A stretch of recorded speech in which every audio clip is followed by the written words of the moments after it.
વડોદરાની મુલાકાતે આવેલા ગૃહ રાજ્યમંત્રી હર્ષ સંઘવીએ વડોદરા શહેરના પોલીસ કર્મીઓને માળખાકીય સુવિધાઓ મળી રહે તે માટે નવનિર્મિત પોલીસ આવાસનું લોકાર્પણ કર્યું હતું।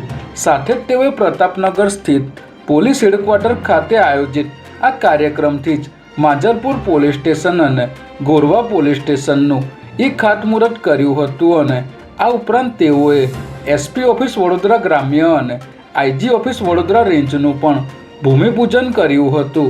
આ પ્રસંગે ગૃહ રાજ્યમંત્રી હર્ષ સંઘવીએ પોલીસ દળોના કલ્યાણ માટે સરકારની પ્રતિબદ્ધતા વ્યક્ત કરી હતી।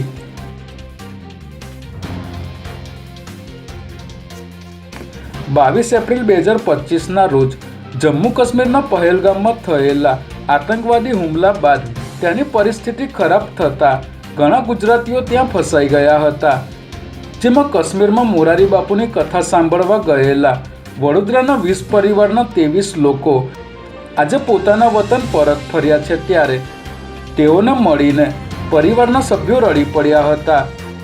પરિવારજનો પણ તેઓને લેવા માટે વડોદરા રેલવે સ્ટેશન ખાતે આવી પહોંચ્યા હતા અને એકબીજાને ભેટી પડતા ભાવવિભોર દ્રશ્યો સર્જાયા હતા।